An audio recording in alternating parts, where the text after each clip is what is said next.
Publication రంగంలో రారాజు, DSC online క్లాసుల్లో మహారాజు. S and S publications. టెట్ అయినా, డిఎస్సి అయినా, గ్రూప్ 2 అయినా, ఎస్ఐ అయినా, కానిస్టేబుల్ అయినా 90% మంది విశ్వసించేది ఎస్ఎండ్ఎస్ పబ్లికేషన్స్ బుక్స్ ని మాత్రమే.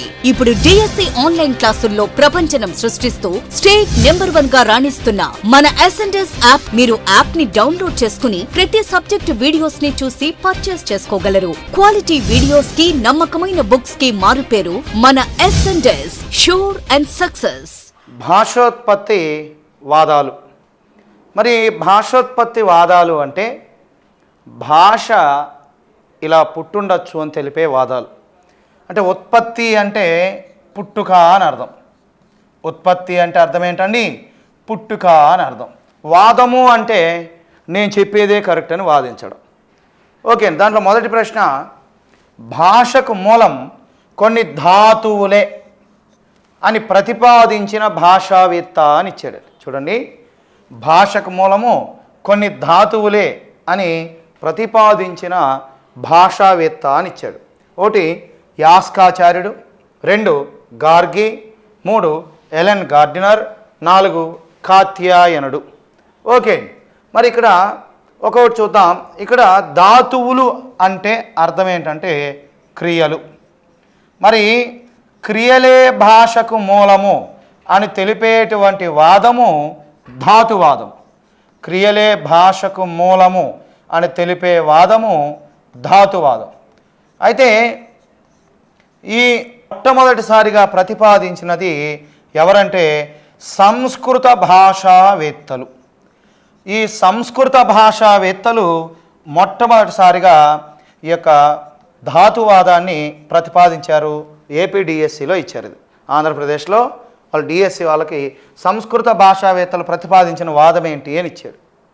ఓకే, మరి వీటిలో మొదటిసారిగా పేర్కొన్నటువంటి వ్యక్తి యాస్కాచార్యుడు. ఎవరండి? యాస్కాచార్యుడు. మరి ఇక్కడ కొన్ని పుస్తకాల్లో యాస్కుడు అని కూడా ఉంటుంది. ఇక్కడ ఏంటంటే మామూలుగా ఇప్పుడు తిను అనే పదం ఉంది అనుకుందాం. దీని నుంచి మీకు తెలిసిన పదాలు కొన్ని క్రియాపదాలు చెప్పండి. తినుట, తినిపించను, తిన్నాడు, తినలేదు, తినబోయెను. మరి ఇన్ని పదాలు పుట్టడానికి మూల కారణమైన పదం ఏంటి? తిను. అంటే ఇది మూల ధాతువు అన్నమాట. ఏ విధంగా అయితే తిను నుంచి తిన్నాడు, తినలేదు, తినబోయెను ఇవన్నీ పుట్టాయో, భాష కూడా అలానే మిగిలిన క్రియల నుంచి భాష పుట్టింది అంటారు. అయితే ప్రపంచంలో కొన్ని భాషలకి క్రియలే లేకపోవడంతో, వెర్బ్సే లేకపోవడంతో దీన్ని వ్యతిరేకించారు. ఓకే, మరి క్రియలు 2 రకాలు. క్రియలు ప్రధానంగా ఈ యొక్క క్రియలు అనేటువంటివి 2 రకాలు. దాంట్లో ఒకటి ధాతువులను ప్రధానంగా 2 రకాలుగా చెప్పచ్చు. ఒకటి నామధాతువులు. నామధాతువులు. 2 క్రియాధాతువులు. క్రియాధాతువులు. చూడండి, ధాతువులు ప్రధానంగా అంటే క్రియలు 2 రకాలు ప్రధానంగా. ఒకటి నామధాతువులు, 2 క్రియాధాతువులు. మరి నామధాతువుల వల్ల భాష పుట్టింది, నామధాతువుల వల్లనే భాష పుట్టింది అని ఎవరన్నారంటే గార్గ్యాదులు. ఈ గార్గ్యాదులు ఏం చెప్పారంటే నామధాతువుల వల్లే భాష పుట్టింది అని చెప్పారు. ఓకే, గార్గ్యాదులు. నెక్స్ట్, క్రియాధాతువుల వల్లే భాష పుట్టింది, క్రియాధాతువుల వల్లనే భాష పుట్టింది అని అన్నవారు శాకటాయనులు. శాకటాయనులు. తర్వాత సెమెటిక్ భాషా కుటుంబంలో, సెమెటిక్ భాషా కుటుంబంలో 3 అక్షరాల భాష ధాతువులు ఉన్నాయండి. సెమెటిక్ భాషా కుటుంబంలో 3 అక్షరాల ధాతువులు ఉన్నాయండి. 3 అక్షరాల ధాతువులు కనిపిస్తాయి. ఓకే, తర్వాత ఇండో యూరోపియన్ భాషా కుటుంబంలో, ఈ ఇండో యూరోపియన్ భాషా కుటుంబంలో ఏకాక్షర ధాతువులు కనిపిస్తాయి. ఇండో యూరోపియన్ భాషా కుటుంబంలో ఇండో యూరోపియన్ భాషా కుటుంబంలో ఏకాక్షర ధాతువులు కనిపిస్తాయండి. ఏకాక్షర ధాతువులు అనేటివి మనకు కనిపిస్తాయి. ఓకే అండి. నెక్స్ట్ ద్రావిడ భాషా కుటుంబంలో మధ్యమ పురుష క్రియలుగా గల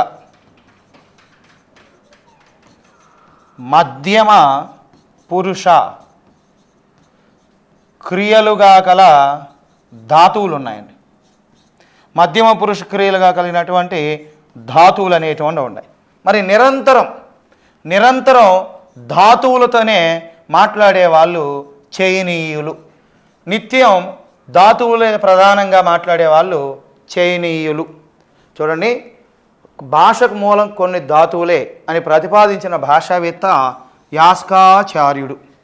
దీనికి ఆన్సర్ ఏంటండి? యాస్కాచార్యుడు. అయితే ఈ ధాతువాదం ఏం చెప్తుందంటే క్రియలే భాషకు మూలం అని చెప్తుంది. అంటే క్రియల నుంచే భాష పుట్టింది అని. మరి ఇక్కడ క్రియలు ప్రధానంగా ధాతువులు ప్రధాన 2 రకాలు చెప్పాము. ఒకటి నామధాతువులు, 2 క్రియాధాతువులు. మరి నామధాతువుల వల్ల భాష పుట్టిందని చెప్పింది గార్గ్యాదులు. మరి క్రియాధాతువులు చూడండి ఎట్లా గుర్తుపెట్టుకోవాలంటే ఎన్టీఆర్ సినిమా నాగా గుర్తుపెట్టుకోండి. ఎన్టీఆర్ సినిమా ఏంటి? నాగా ఉంది కదా. ఒక విద్యార్థి, మీరు కూడా విద్యార్థి, దాంట్లో ఆయన విద్యార్థి నాయకుడు. నాగా అంటే నామధాతువుల వల్ల పుట్టిందని ఎవరు చెప్పారు? నాగా అంటే గార్గ్యాదులు. ఓకే. తర్వాత క్రియాధాతువుల వల్ల పుట్టిందని ఎవరన్నారంటే శాకటాయనులు. మరి సెమిటిక్ భాషా కుటుంబంలో ఎన్ని అక్షరాల ధాతువులు ఉన్నాయంటే 3 అక్షరాల ధాతువులు ఉన్నాయండి. నెక్స్ట్ ఇండో యూరోపియన్ భాషా కుటుంబంలో ఏకాక్షర ధాతువులు ఉన్నాయండి. ఏ ధాతువులు అండి? ఏకాక్షర ధాతువులు ఉన్నాయి. తర్వాత ద్రావిడ భాషా కుటుంబంలో మధ్యమ పురుష క్రియలుగా ఉపయోగపడేవి ఈ ధాతువులు. నిత్యం క్రియలతోనే ధాతువులతోనే మాట్లాడేటువంటి వాళ్ళు ఈ యొక్క చైనీయులు. ఇది ఈ ప్రశ్నకు సంబంధించినటువంటి సమాచారం. తర్వాత ప్రశ్న, మ్యాక్స్ ముల్లర్ ప్రతిపాదించిన భాషావాదం. మ్యాక్స్ ముల్లర్ ప్రతిపాదించిన భాషావాదం అని ఇచ్చాడు. మరి ఒక్కొక్క ఆప్షన్ చూద్దాం. పూపువాదం, డింగ్డాంగ్ వాదం, ధాతువాదం, స్వతసిద్ధవాదం. ఒక్కొక్కటి చూద్దాం. పూపువాదం. ఈ పూపువాదానికి టట్ వాదం అని ఉంటుంది. ఒక్కొక్క బుక్లో ఒకటి ఉంది, ఓల్డ్ బుక్లో ఒకటి ఉంటుంది, జాగ్రత్తగా చూసుకోండి. దీని గురించి కొత్త బుక్స్లో కరెక్ట్గా ఇచ్చి ఉంటుంది. దీనికే ఆశ్చర్యవాదం,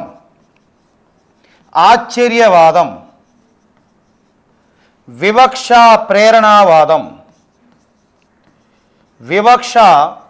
ప్రేరణావాదం అనేటువంటి పేర్లు ఉన్నాయండి. ఏమున్నాయండి? వివక్ష ప్రేరణ. దీన్ని ప్రతిపాదించినది కొండికల్. దీన్ని ప్రతిపాదించింది ఎవరండి? కొండికల్ అనేటువంటి అతను దీన్ని ప్రతిపాదించాడు. చూడండి, పూపువాదానికి ఉన్న ఇతర పేర్లు ఏంటంటే టట్టట్టువాదము, ఆశ్చర్యవాదము, వివక్ష ప్రేరణవాదం. కాబట్టి ఒక్కొక్క బుక్లో ఒకటి ఉంటుంది, కరెక్ట్గా చూసుకోండి. ఇది కరెక్ట్ ఇన్ఫర్మేషనే. ఓకే. మరి ఈ వాదం ఏం చెప్తుందంటే మానవుడికి ఏవైనా అనుకోని సంఘటనలు జరిగినప్పుడు, అంటే ఆనందం, ఆశ్చర్యం, బాధ, దుఃఖం, విస్మయం, ఇలాంటివి ఏమైనా అనుకోనివి జరిగినప్పుడు, అతనికి ఏమైనా అనుకోనివి జరిగినప్పుడు అతని నోటి నుంచి వెలువడేటువంటి హ, హో, ఉప్చ్ అనేవి హ, హో, ఉప్చ్ అనేటువంటివే భాషకు మూలము అని తెలిపేటువంటి వాదము ఈ పూపువాదము లేదా టట్టవాదం. అంటే ఇప్పుడు మీకు ఏదైనా టక్కన కరెంట్ షాక్ కొట్టింది, లేదా కాలింది ఫు అంటాము, లేదా అనుకోని సంఘటన ఏదైనా కూడా జరిగినప్పుడు కానీ, లేదా ఒక శుభవార్త తిన్నప్పుడు కానీ, ఇట్లాంటప్పుడు మన నోటి నుంచి వెలువడతాయి. ఈ హ, హో, ఉప్చ్ అనేవే భాషకు మూలం తెలిపే వాదము పూపువాదము. దీన్ని కొండికల్ అనేటువంటి అతను ప్రతిపాదించాడు. దీంట్లో ఒక లైన్ మెయిన్ ఇంపార్టెంట్ ఏంటంటే ఉద్వేగాల ప్రకటనాభిలాషే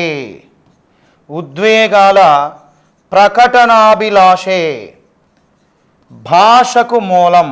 ఉద్వేగాల ప్రకటనాభిలాషే భాషకు మూలం అని తెలిపే వాదము ఈ యొక్క పూపు వాదము లేదా టట్ వాదం. ఇది రెగ్యులర్గా ఇస్తున్నాడు, టెక్స్ట్ బుక్లో ఉంటుంది, 2010 డైట్ బుక్లో ఉంటుంది, కింద ఉంటుంది.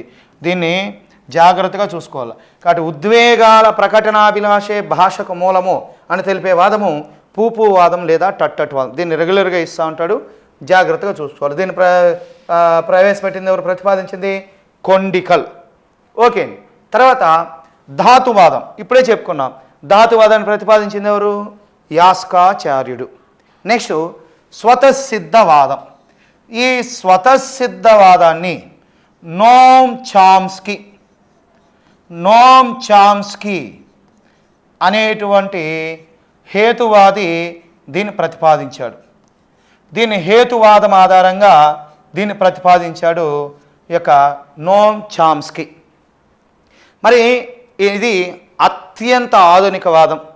భాషోత్పత్తి సిద్ధాంతాల్లో ఒక విప్లవాన్ని తీసుకొచ్చిన వాదం స్వతసిద్ధవాదం. మానవుడు భాషను స్వతసిద్ధంగానే నేర్చుకుంటాడు. అనుభవాలు కేవలం భావోద్దీపాన్ని కలిగిస్తాయి. మన అనుభవాలు అనేటువంటి కేవలం మన భావాల్ని ఉద్దీపన చేస్తాయే తప్ప భాష అనేటువంటిది స్వతసిద్ధంగానే వస్తుంది అని నోమ్ చామ్స్కీ ప్రతిపాదించాడు. దీన్ని హేతువాదం ఆధారంగా ఏర్పాటు చేశారు. అతను అయితే ఏం చెప్పాడంటే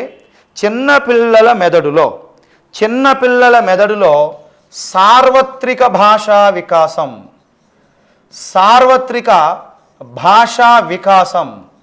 యూనివర్సల్ లాంగ్వేజ్ ఫ్యాకల్టీ అంట. ఈ సార్వత్రిక భాషా వికాసం అనేది ఒకటి ఉంటుందండి.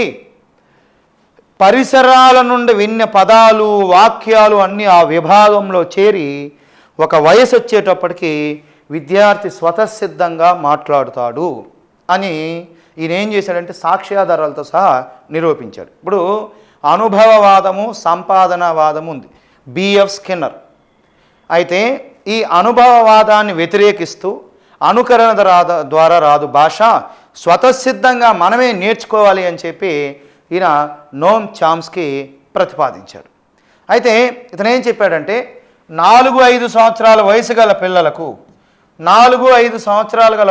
పిల్లలకు పరిసరాలు కానీ తోడైతే 3-4 భాషలు నేర్చుకోగలరు అని ఈయన సాక్ష్యాధారాలతో సహా నిరూపించారు. ఓకే.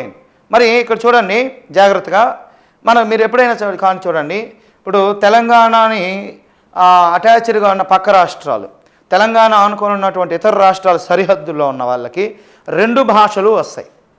నెక్స్ట్ హైదరాబాద్లో ఇప్పుడు ముస్లిం సోదరులు ఉన్నారు. ముస్లిం సోదరులు తెలుగు మాట్లాడతారు, ఉర్దూ మాట్లాడతారు. అంటే వాళ్ళే 30 రోజుల్లో ఉర్దూ, 30 రోజులు తెలుగు కాదు. ఎందుకంటే పుట్టుక నుంచి ఇంట్లో ఇద్దరు మాట్లాడే వ్యక్తులు ఉన్నప్పుడు ఆ పరిసరాల నుంచి విన్న పదాలు ఇవన్నీ ఈ విభాగంలో చేరిపోయి ఒక వయసు వచ్చినప్పుడు వాళ్ళే స్వతసిద్ధంగా మాట్లాడతారని చెప్పేది. ఇప్పుడు ఆంధ్రప్రదేశ్ మాజీ సీఎం ఉన్నాడు. ఎవరు ఆంధ్రప్రదేశ్ మాజీ సీఎం? చంద్రబాబు నాయుడు. వాళ్ళ కొడుకు లోకేష్ బాబు, వాళ్ళ మనవడు దేవాంశు. ఈ దేవాంష్కి ఇప్పుడు 4 భాషలు వచ్చి వాడికి 5 years ఉంటాయి అంతే. చూడండి బెస్ట్ ఎగ్జాంపుల్ స్వతసిద్ధవాదానికి. ఇప్పుడు వాడికి 4 భాషలు వచ్చి ఒక ఇంటర్వ్యూలో వాళ్ళ లోకేష్ బాబు చెప్పాడు. చూడండి ఇక్కడ ఏంటంటే దేవాంష్కి వాళ్ళ అమ్మ మాట్లాడేటప్పుడు బ్రాహ్మణి ఇంగ్లీష్లోనే మాట్లాడుతుంది. దేంట్లో మాట్లాడుతుంది? ఇంగ్లీష్లోనే మాట్లాడుతుంది. ఎందుకంటే మంచి ఉన్నత విద్యావంతురాలు బ్రాహ్మణి, చాలా బాగా, అంటే వాళ్ళ తాత దగ్గర నుంచి తండ్రి నుంచి ఆ పాండిత్యం వచ్చింది. నెక్స్ట్ వీళ్ళ ఫాదర్ లోకేష్ బాబు తెలుగే మాట్లాడతారు. తర్వాత వాడికి మూతి ముట్టి గడగడానికి ఒకరిని పెట్టి రాయని, ఆ ఆయ హిందీలోనే మాట్లాడుతుంది ఆ పిల్లోడితో. వాడితో ఆడుకోవడానికి ఒక చైనీస్ టీచర్ని పెట్టారు. ఈ నలుగురి మధ్యనే తిరగడం వల్ల అది కూడా ఒక వయసు వచ్చేటప్పటికి ఏమవుతుందంటే వాడికి మొత్తం ఈ 4 భాషలు అనర్గళంగా మాట్లాడగలుగుతాడు. అంత మాత్రాన వాళ్ళ బాబు పెద్ద గొప్ప అని, మీ పిల్లలు తక్కువ అని కాదు. మీ ఇంట్లో ఇద్దరు అన్నదమ్ము వేరు భాషలు మాట్లాడితే తల్లిదండ్రులు ఆటోమేటిక్ పిల్లలకు 2 భాషలు వచ్చేస్తాయి. అదే స్వతసిద్ధవాదం. అంటే చిన్నపిల్లల మెదడులో సార్వత్రిక భాషా వికాసం, ప్రపంచంలో ఏ భాషనైనా సరే నేర్చుకోగలిగిన సామర్థ్యం వాడికి ఉంటుంది. దాన్నే విశ్వ వ్యాకరణము లేదా మానసిక వ్యాకరణము అంటారు. యూనివర్సల్ గ్రామర్ లేదా మెంటల్ గ్రామర్ అంటారు. ఆయన ఆ విభాగాన్ని ఏమన్నాడంటే ల్యాడ్ అన్నాడు, లాంగ్వేజ్ అక్విజిషన్ డివైస్. అతని మనసులో ఒక డివైస్ ఉంటుంది, ఆ డివైస్ దేన్నన్నా తీసుకుంటుంది అని చెప్పి ఆయన చెప్పాడు. అది స్వతసిద్ధవాదం. ఓకే, 3 వాదాలు అయిపోయినాయి. ఇంకా మిగిలిన వాదం ఏంటి? డింగ్ డాంగ్ వాదము. ఈ డింగ్ డాంగ్ వాదాన్ని ప్రతిపాదించింది మ్యాక్స్ ముల్లర్. డింగ్ డాంగ్ వాదాన్ని ప్రతిపాదించింది ఎవరండి? Max Muller. ఓకే, మరి ఈ డింగ్ డాంగ్ వాదాన్ని ప్రతిపాదించింది మ్యాక్స్ ముల్లరు. మరి ఈయన ఏం చెప్పాడంటే, ఈ డింగ్ డాంగ్ వాదానికి మరొక పేరు ఏంటంటే ప్రకంపనావాదము. డింగ్ డాంగ్ వాదానికి మరొక పేరు ఏంటండి? ప్రకంపనావాదము. రెగ్యులర్గా అడుగుతున్నారు ఈ ప్రశ్న. జర్మన్ భాషావేత్త అయినటువంటి మ్యాక్స్ ముల్లరు ఈ యొక్క డింగ్ డాంగ్ వాదం లేదా ప్రకంపనావాదాన్ని ప్రతిపాదించాడు. ఇతను ఏం చెప్పాడంటే, ప్రకృతి అంతా లయాత్మకమని, ప్రకృతి అంతా లయాత్మకమని, ఏ వస్తువును తాకినా ఆ శబ్దాలు చేస్తుందని, ఆ శబ్దాల నుండి వెలువడే ధ్వనికి భావానికి అనురూపమైన సంబంధం ఉంటుందని, అనురూపమైన సంబంధం ఉంటుందని, మానవుడు కొన్ని అతీంద్రియ శక్తుల ప్రభావం వల్ల, మానవుడు కొన్ని అతీంద్రియ శక్తుల సంబంధాల ప్రభావం వల్ల, అతీంద్రియ శక్తుల ప్రభావం వల్ల వాటిని వాగ్రూపంగా మార్చుకున్నాడు అని తెలియజేసేటువంటి వాదము ఈ యొక్క డింగ్ డాంగ్ వాదము లేదా ప్రకంపనావాదం. కాబట్టి ఇక్కడ జాగ్రత్తగా చూడండి. ఫస్ట్ టైము టెట్ పెట్టింది ఎప్పుడు మనకు? 2011 జూన్లో. 2012 జనవరిలో మళ్ళీ పెట్టారు. 6 నెలల తర్వాత 2012 జనవరిలో పెట్టారు. పెట్టినప్పుడు టెట్ 2 వాళ్ళకి ఇచ్చారు ఈ ప్రశ్న. టెట్ 2 వాళ్ళకి మధ్యాహ్నం సెషన్, మార్నింగ్ టెట్ 1 జరిగింది. ఈవెను స్కూల్ అసిస్టెంట్ సోషల్ ఒక 40% క్వాలిఫై అయ్యారు. మ్యాథ్స్ బ్యాక్గ్రౌండ్ ఉన్న వాళ్ళు 12%, 14% క్వాలిఫై కాలేదు. అప్పుడు కిరణ్ కుమార్ రెడ్డి ఉన్నప్పుడు మళ్ళీ మార్కులు కలిపారు ఎస్జిటి వాళ్ళకు కూడా. అసలు క్వాలిఫై కాదు, అంత టఫ్గా ఇచ్చినారు. అప్పుడు ఇచ్చారు ఈ మెథడాలజీ పైన ఈ ప్రశ్న. ఓకే, ఇప్పుడు చూడండి, చెప్తాను చూడండి. ప్రకృతి అంతా లయాత్మకము అంటే దేన్ని తాకినా శబ్దాలు చేస్తుంది. గుసగుస, కటకట, జిగ్జాగ్, గుండె దడదడలాడింది, గంట గనగనమని మోగింది అని కూడా మనకి ఎగ్జాంపుల్ ఇచ్చుంటారు.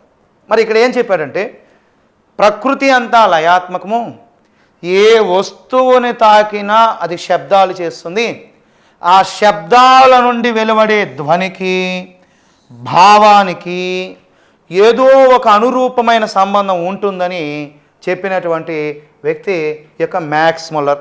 ప్రాక్టికల్గా చెప్తాను చూడండి. మనకేం ఎగ్జాంపుల్ ఇచ్చి ఉంటాడు? గుసగుస, కటకట, గుసగుస, కటకట, జిగ్జాగ్, గుసగుస, కటకట, జిగ్జాగ్, గుండె దడదడలాడింది, గుండె దడదడలాడింది, గంట గనగనమని మోగింది, గంట గనగనమని మోగింది. ఇవన్నీ కూడా మనకి ఎగ్జాంపుల్గా ఇచ్చాడు. ఓకే, ఒక ఎగ్జాంపుల్ చెప్తాను చూడండి. ఇప్పుడు గుసగుస. నేను క్లాసులోకి రాగానే ఎవరో ఇద్దరు గుసగుసలు ఆడుతున్నారు. గుసగుసని ఆడి ఏం చేస్తున్నారు? సౌండ్ చేస్తున్నారు. వాళ్ళు సౌండ్ చేస్తూ ఉంటే నేనేమని అర్థం చేసుకున్నానంటే, వాళ్ళు నన్ను చూసే సౌండ్ చేస్తున్నారు, నన్ను చూసే మాట్లాడుకుంటున్నారు, నా గురించే మాట్లాడుకుంటున్నారు నేను అర్థం చేసుకున్నాను. చూడండి, వాళ్ళు ఏం చెప్పలా, వాళ్ళు గుసగుసలాడాలని ఏం చేశారు? ధ్వని చేశారు. దానికి నేనేమని భావం అర్థం చేసుకున్నాను, వీళ్ళు నా గురించే డిస్కస్ పెట్టుకున్నారు అని. అది భాష గొప్పతనం అంటాడు. నెక్స్ట్, ఇప్పుడు గంట గనగన మోగింది అన్నాను, స్కూల్ బెల్ కొట్టారు. స్కూల్ బెల్ కొట్టగానే పిల్లోడు ఏమని అర్థం చేసుకుంటాడు? ధ్వని వస్తుంది. దానికి పిల్లోడు ఏమని అర్థం చేసుకుంటాడు? పాఠశాలలోకి వెళ్ళడం అని కానీ, పాఠశాల లోపలికి రావడం కానీ అర్థం చేసుకుంటాడు. సరే, ఇప్పుడు చూద్దాం. ఇప్పుడు మీరు ఎక్కడో ట్రాఫిక్లో వెళ్తున్నారు. ట్రాఫిక్లో వెళ్తూ ఉంటే 108 వచ్చింది. 108 ఎక్కడో సౌండ్ చేస్తూ వస్తుంది. మీకు ఎవరు చెప్పలేదు. 108 సౌండ్ వినపడింది, ధ్వని. వెంటనే నువ్వేమని అర్థం చేసుకుంటావు? ఎవరో హానిలో ఉన్నారు, మనం పక్కకు జరుపుకొని దారి ఇవ్వాలని అర్థం చేసుకున్నావు. అది భాష గొప్పతనం. అలా చెప్పేదే ఈ యొక్క మ్యాక్స్ ముల్లర్ యొక్క డింగ్ డాంగ్ వాదము అనేటువంటిది. సరే, ఇంకోటి చెప్తాను చూడండి, సింపుల్గా చెప్తాను చూడండి. ఇప్పుడు మహాభారతంలో ద్రౌపది నవ్వింది. ఎవరు నవ్వింది? ద్రౌపది దేవి నవ్వింది. దానికి ఈయన ఏమని అర్థం చేసుకున్నాడు? దుర్యోధనుడు. మీరే చెప్పండి, దుర్యోధనుడు ఏమని అర్థం చేసుకున్నాడు? నన్ను చూసే నవ్వింది. ఈ దుర్యోధను చూసి ఒక ఆడది నవ్వడమా? నా పరువు పోయింది, నన్ను నవ్వులు పాలు చేస్తాను, మిమ్మల్ని అడవులు పాలు చేస్తానని చెప్పి ఆ ద్రౌపది నవ్వు ఏమైపోయింది, ఇక పాండవులంతా అడవులకు పోయి పోవాల్సి వచ్చింది. చూడండి, కాబట్టి చూడండి, ద్రౌపది నవ్వు ఏం చేసింది, ధ్వని చేసింది. మరి దుర్యోధనుడు ఏమని అర్థం చేసుకున్నాడు, నన్ను చూసే నవ్వింది అని అర్థం చేసుకున్నాడు. కాబట్టి ధ్వనికి భావానికి అనురూపమైన సంబంధం ఉంటుంది అని తెలిపే వాదము ఈ యొక్క డింగ్ డాంగ్ వాదము లేదా ప్రకంపనావాదము. దీన్ని ప్రతిపాదించింది ఎవరండి, మ్యాక్స్ ముల్లర్. తర్వాత ప్రశ్న, మూడవ ప్రశ్న. మరి ఈ మూడవ ప్రశ్న, భాష జన్మతః అలవడుతుందని, అనుభవాలు కేవలం భావ ఉద్దీపనాన్ని కలిగిస్తాయని ప్రతిపాదించినది. చూడండి, భాష అనేది పుట్టుకతోనే వస్తుంది, అనుభవాలు అనేటువంటివి కేవలం భావ ఉద్దీపనాన్ని కలిగిస్తాయని ప్రతిపాదించినది అని ఇచ్చాడు. మనం ఇప్పుడే చెప్పాం స్వతసిద్ధవాదం గురించి. మానవుడికి భాష పుట్టుకతోనే వస్తుంది అనే విషయం కూడా మనం చెప్పాం. కాబట్టి ప్లేటో, డార్విన్, మరి డార్విన్ ఏం చెప్పాడు, క్రమ పరిణామ వికాసవాదం చెప్పాడు. క్రమ పరిణామ వికాసవాదం, దీన్నే సహజ పరిణామ సిద్ధాంతము అని కూడా అంటాం. సహజ పరిణామ సిద్ధాంతము అని కూడా అంటాం.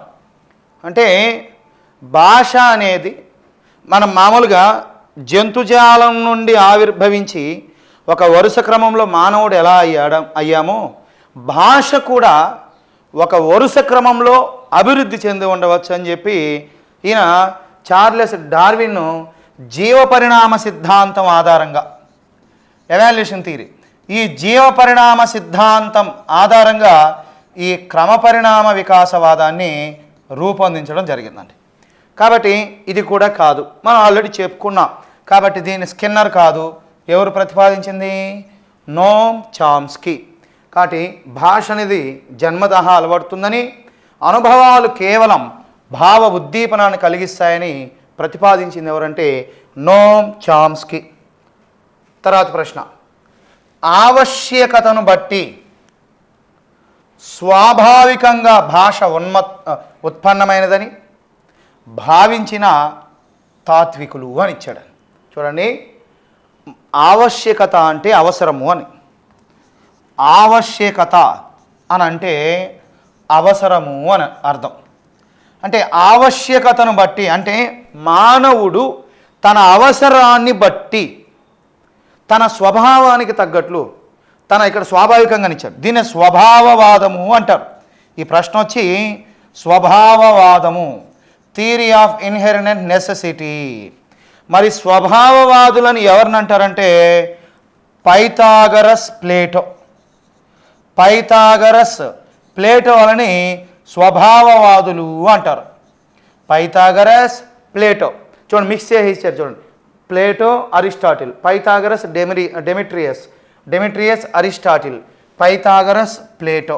కాబట్టి దీనికి ఆన్సర్ ఏంటి, పైథాగరస్, ప్లేటో. అంటే మానవుడు నాగరికత, రోజు రోజుకి నాగరికత డెవలప్ అవుతున్న కొద్దీ, మానవుడు నాగరికత అభివృద్ధి చెందుతున్న కొద్దీ తన అవసరానుగుణంగా, కాలానుగుణంగా తనకు తానే భాషను అభివృద్ధి పరుచుకున్నాడు అని తెలిపేటువంటి వాదము ఈ యొక్క స్వభావవాదము.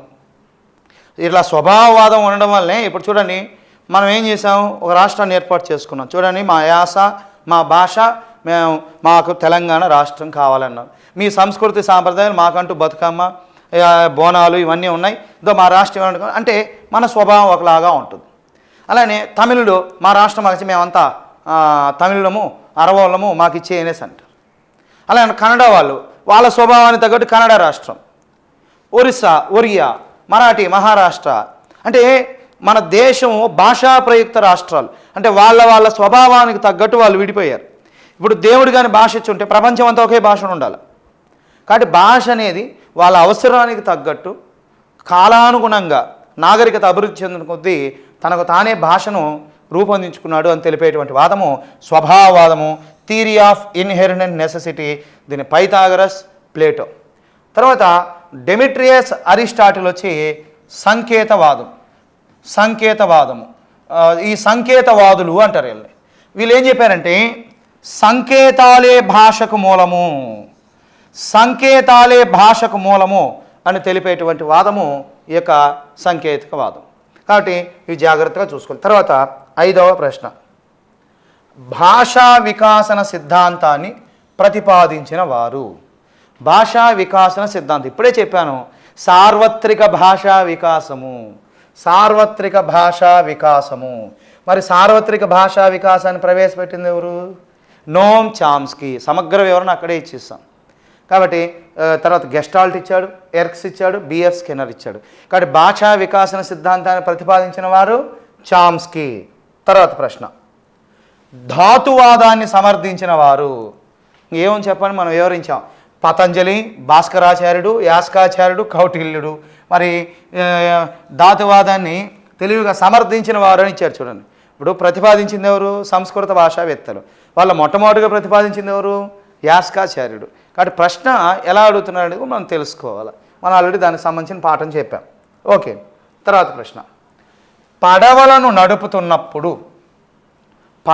నడుపుతున్నప్పుడు నావికులు చేసే ప్రత్యేక ధ్వనులను బట్టి ఏర్పడిన భాషోత్పత్తి వాదము అని ఇచ్చాడు. చూడండి, పడవలు నడిపేటప్పుడు నావికులు చేసే ప్రత్యేక ధ్వనులను బట్టి ఏర్పడిన భాషోత్పత్తి వాదము అని ఇచ్చాడు. ఇక్కడ చూడండి, ఇక్కడ ఆప్షన్స్ డింగ్ డాంగ్ వాదం ఇప్పుడే వివరణించాను.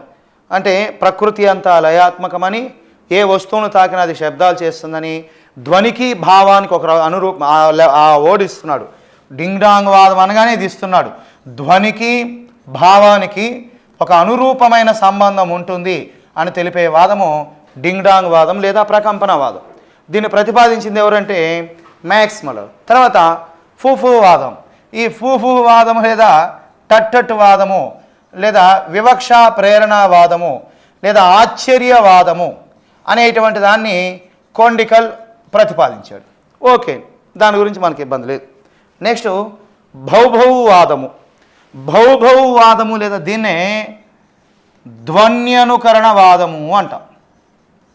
ధ్వన్యనుకరణవాదము అంటారు. భౌభౌవాదము లేదా ధ్వన్యనుకరణవాదము అంటారు. ఇక్కడ చూడండి, దీన్ని ప్రతిపాదించింది జోహాన్ గాట్ఫ్రైడ్. పేరు ఇంపార్టెంట్, జోహాన్ గాట్ఫ్రైడ్. ఇక్కడ భౌభౌ అని ఏది అరిచేది? కుక్క. కుక్క గరిస్తే ఏం పడతాయి మనకు? ఘాట్లు పడతాయి. కుక్క గరిస్తే ఏమవుతుంది? మనకు ఘాట్లు పడతాయి. అలా గుర్తుపెట్టుకో. ఈ భౌభౌవాదము లేదా ధ్వన్యనుకరణవాదాన్ని జోహాన్ గాట్ఫ్రైడ్ ప్రతిపాదించాడు. ఏం చెప్పారంటే, ఆది మానవుడు ప్రకృతిలో ఉన్నటువంటి జంతుజాలం చేసేటువంటి, ప్రకృతిలో ఉన్న జంతుజాలము పశుపక్ష్యాదులు చేసేటువంటి శబ్దాలను విని తనకు అనుకూలంగా మార్చుకోవడం వల్లనే భాష పుట్టింది అన్నాడు. కుక్క ఎలా అరుస్తుంది? భౌభౌ అంటుంది. మేమే అనేది మేక, అంబా అంబ అనేది ఆవు అంటారు. ఇక్కడ చూడండి, ఏమన్నాడు వాడు? మేమే అనేది మేక అన్నాడు. అంటే మేమే ఉంటుంది కాబట్టి మేక అన్నాడు. కావు కావు అనేది కాకి అన్నాడు. కావు కావు అనేది కాకి అన్నాడు. తర్వాత అంబ అంబ అనేది ఆవు అన్నాడు. కానీ ఇవి ఒక్కొక్క భాషలో ఒక్కొక్క పేరుతో పిలుస్తారు. ఇప్పుడు మేకని ఇంగ్లీష్లో ఏమంటారు? గోట్ అంటారు. అప్పుడు అమెరికాలో మేక గోట్ అని అరుస్తుంది. అరవదు. ఎక్కడైనా జంతువులు ఒకే రకమైన శబ్దాలు చేస్తాయి. కానీ ఈరోజు మనం ఉపయోగించేటువంటి కొన్ని పదాలు వాటికి దగ్గరగా ఉండడం వల్ల ఏంటంటే దీన్ని సమర్థించారు. ఇప్పుడు కోవిడ్ వచ్చింది. కోవిడ్ రాగానే దానికి ఏదో వచ్చాయి కదా మందులు, ఫెవిఫేరు అంటే పారాసెటమాల్. ఇప్పుడు ఫీవర్ వస్తుంది, జ్వరం అనగానే ఫీవర్ అంటాం ఇంగ్లీష్లో, ఫీవర్ పారాసెటమాల్. ఇప్పుడు జలుబు చేస్తుంది, కోల్డ్ అంటాం, కోల్డ్ యాక్టివ్. అదేవిధంగా దగ్గు వస్తుంది, దగ్గు వస్తే దానికి ఏమి ఇస్తారు? కాఫ్ క్యూ అనే ట్యాబ్లెట్ ఇస్తారు. కాఫ్ క్యూ అంటే చూడండి, రోగానికి మందుకు దగ్గర సంబంధం. అలానే ఆ ధ్వనికి అంటే జంతువులు చేసిన దానికి వారికి దగ్గర ఉండడం వల్ల ఈ పేరు పెట్టారు. అయితే ఓల్డ్ బుక్లో దీన్ని సమర్థించినటువంటి వ్యక్తి అంటే బలపరిచిన వ్యక్తి లిబ్నెజ్. బలపరిచినటువంటి వ్యక్తి, సపోర్ట్ చేసినటువంటి వ్యక్తి లిబ్నెజ్. ఓల్డ్ బుక్లో ఈయన కనిపెట్టినట్టు ఉంటుంది. బలపరిచినటువంటి వ్యక్తి ఎవరండి? లిబ్నెజ్. కొత్త బుక్లో అయితే జోహాన్ గాట్ఫ్రైడ్. కుక్క గరిసి ఏం పడుతుంది? ఘాటు పడుతుంది. అలా గుర్తుపెట్టుకోండి. ఓకే, ఇది ఒక అనుకరణవాదము. భౌభౌవాదం అనేది ఒక అనుకరణవాదము అని చెప్పి విమర్శించినటువంటి వ్యక్తి మ్యాక్స్ ముల్లర్. ఇది ఒక అనుకరణవాదం అని చెప్పి బహుభవవాదాన్ని విమర్శించినటువంటి వ్యక్తి మ్యాక్స్ ముల్లర్. ఓకే, తర్వాత లాస్ట్ ఆప్షను యో హి హో వాదము. యోహో అని పలకాల చైనీస్లో, యోహో వాదం. దీన్ని నోయిర్ అనేటువంటి అతను ప్రతిపాదించాడండి. ఈ యోహో వాదాన్ని ఎవరు ప్రతిపాదించారంటే నోయిర్ అనేటువంటి అతను దీన్ని ప్రతిపాదించాడు. మరి ఈ నోయిర్ ఏం చెప్పాడంటే బరువైన పనులు చేసేటప్పుడే భాష పుడుతుంది, బరువైన పనులు చేసేటప్పుడు భాష పుడుతుంది అని చెప్పాడండి. చూడండి, ఎప్పుడు భాష పుడుతుంది? బరువైన పనులు చేసేటప్పుడు భాష పుడుతుంది అన్నాడు. అంటే మనం ఏదైనా బరువైన పనులు చేసేటప్పుడు, నన్ను పెద్ద బెంచ్ ఎత్తమన్నారు, ఇలా వంగి ఎత్తినప్పుడు గట్టిగా గాలి పీల్చడం, గాలి వదలడం చేస్తాం. అంటే ఉచ్ఛ్వాస నిశ్వాసాలు గట్టిగా జరిగినప్పుడు, ఉచ్ఛ్వాస నిశ్వాసాలు గట్టిగా జరిగినప్పుడు మన ముఖయంత్రంలోని నాదతంత్రులు బిగిసి, ఈ నాదతంత్రులు అనేటువంటి బిగిసి మన ముక్కు నుంచి నోటి నుంచి, ఈ నాదతంత్రులు అనేటువంటి బిగిసి మన ముక్కు నుంచి నోటి నుంచి కొన్ని శబ్దాలు వెలువడతాయి. ఆ శబ్దాలే భాషకు మూలము అని తెలిపేటువంటి వాదము ఏమంటారంటే యోహిహో వాదము అంటారు. ఓకే, మరి ఇక్కడ జాగ్రత్తగా చూడండి. ఈయన ఏం చెప్పారంటే బరువైన పనులు చేసేటప్పుడే భాష పడుతుంది. చాలా పుస్తకాల్లో నార్వే అని కూడా ఉంటుంది ఆయన పేరు. ఈ బరువైన పనులు చేసేటప్పుడు ఇది ఎందుకు పెట్టారంటే దీనికి యోహిహో అనే వాదాన్ని పడవలు నడిపేవాళ్ళు ఈ ఒడ్డునున్నటువంటి పడవని నీటిలోకి లాగాలంటే చాలా కష్టం. వాళ్ళు ఏం చేసేవాళ్ళంటే అప్పుడు అందరూ కలిసి ఒక్కసారిగా లాగేటప్పుడు యోహిహో నడిచేవాళ్ళంట. అప్పుడు అందరూ ఒకసారి సులభంగా వచ్చేది. అలా పడవలు నడిపే వాళ్ళు చేసే ధ్వనిని బట్టి దీన్ని ఇక ఏమంటారంటే యోహిహో వాదము అంటారు. ఏమంటారండి? యోహిహో వాదము అంటారు. అంటే బరువైన పనులు చేసేటప్పుడు పడవలు నడిపేటప్పుడు యోహిహో అనేవాళ్ళు. తర్వాత పల్లకీలు మోసేవాళ్ళు. ఈ పల్లకీలు మోసేటువంటి వాళ్ళని ఆంధ్రాలో బోయీలు అంటారండి. ఈ పల్లకీలు మోసే వాళ్ళని ఏమంటారంటే ఆంధ్రాలో బోయీలు అంటారు. అంటే మామూలుగా చూడండి, తిరుమలలో బ్రహ్మోత్సవాలు జరిగినప్పుడు ఈ యొక్క అన్నిటికంటే బరువైనటువంటి వాహనము సూర్యప్రభ వాహనం. దానికి సుమారు 100 మందికి పైగా మోస్తారు. అది వాళ్ళకి వంశపారపర్యంగా వస్తుంది. తిరుపతి పక్కన ఉన్నటువంటి పెరుమాళ్ళపల్లి అనేటువంటి ఊరికి ఇక్కడ ఉన్న వాళ్ళందరూ కూడా బోయీలు అనమాట. వాళ్ళు దాన్ని మొయ్యి లేకుండా వాళ్ళు ఏమంటారంటే ఇలా భుజం పైన పెట్టుకుని వాళ్ళు ఓహోం ఓహోం హోం ఓహోం ఓహోం అంటే ఇట్లా అంటూ వెళ్ళేవాళ్ళు. ఈ పల్లకీలు మోసేవాళ్ళు అనేటువంటి ఓహోం ఓహోమే భాషకు మూలం అంటుంది ఈ యోహిహో వాదం. ఓకే, ఇక్కడ చూడండి, పల్లకీ అనేటువంటి చాలా బరువుగా ఉంటుందండి. ఈ పల్లకీ అనేది చాలా బరువుగా ఉంటుంది, దాన్ని బ్యాలెన్స్ చేయడం కూడా కష్టం అండి. కాబట్టి వాళ్ళు ఏం చేస్తారంటే ఈ భుజాలు అణిగిపోతూ ఉంటాయి, ఆ బరువుకి ఇటు వంగిపోతూ ఉంటారు. కానీ తమ కష్టాన్ని మర్చిపోవడానికి వాళ్ళు ఏమంటారంటే డ్యాన్స్ చేస్తూ ఓహోం ఓహోం హో ఓహోం అంట. అంటే కష్టం మర్చిపోవడం కోసం చేసేటివే కానీ అవి అర్థవంతమైనవి కావు. తర్వాత బట్టలు ఉతికేటప్పుడు ఏదైనా బరువైనటువంటి జీన్స్ ప్యాంటో దుప్పటో ఉతికేటప్పుడు మామూలుగా ప్రపంచంలో ఈవెన్ మా ఆవిడైనా కూడా సరే బట్టలు ఉతికేటప్పుడు ఉతుక్కుంటూ ఉంటుంది. ఈ లెట్లు వేసుకుంటే మేము ఉతకలేమని చచ్చిపోతున్నాం అని చెప్పి స్లాంగ్లో తిట్టుకుంటూ ఉంటారు. మరి ఇక్కడ ఒక ఫోటో పెట్టాను చూడండి. ప్రపంచంలో ఏ భార్య అయినా కూడా అదేమి ఇచ్చాడు క్యాప్షన్ చూడండి. బట్టలు ఉతికేటప్పుడు ప్రపంచంలో ప్రతి భార్య ఇలానే ఊహించుకుంటుంది, లేకపోతే వాళ్ళకు ఊపు రాదు, మన బట్టలకు తెలుపు రాదు. అంటే వాళ్ళు బట్టలు తిట్టుకుంటానేది గుర్తు కాంటే మీరు ఇంట్లో ఒకసారి ఎంక్వైరీ చేసి కనుక్కోండి. కాబట్టి పల్లకీలు మోయడం, బరువులు ఎత్తడం, బట్టలు ఉతకడం, పడవలు నడపడం ఇవన్నీ కూడా ఏ వాదానికి ఉదాహరణ? యోహిహో వాదానికి ఉదాహరణ. తర్వాత ప్రశ్న, భాషోత్పత్తి వాదాలలో స్వతసిద్ధవాదాన్ని ప్రతిపాదించిన భాషావేత్త.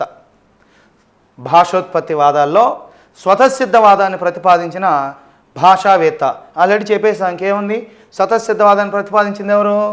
నోమ్ చామ్స్కీ. మరి మ్యాక్స్ ముల్లర్ ప్రతిపాదించింది డింగ్ డాంగ్ వాదము.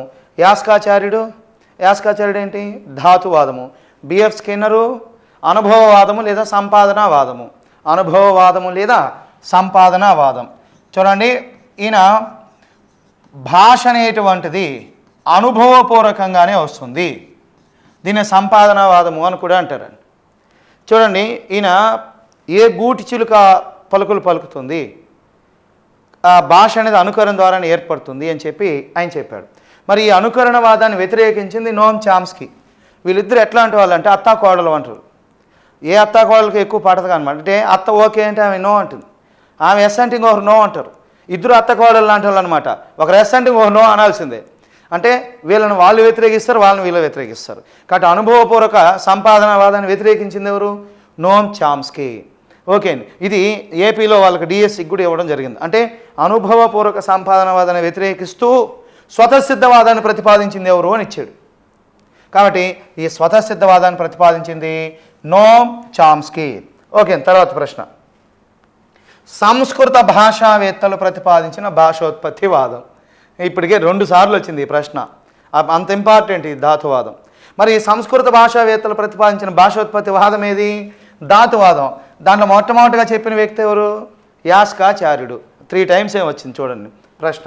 నెక్స్ట్, హేతువాద దృక్పథంతో, ఇక్కడే చూడండి, హేతువాద దృక్పథంతో నోమ్ చామ్స్కీ ప్రతిపాదించినటువంటి భాషోత్పత్తి వాదము. మరి నోమ్ చామ్స్కీ అక్కడే ఇచ్చేసాడు చూడండి.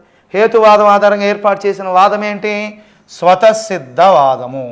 హేతువాదంగా ఏర్పాటు చేసినటువంటి వాదం ఏంటండి? స్వతసిద్ధవాదం. దీన్ని ఎవరు ప్రతిపాదించింది? నోమ్ చామ్స్కీ. ఇది భాషోత్పత్తి వాదాలకు సంబంధించి మనకు ఇచ్చినటువంటి ప్రశ్నలు.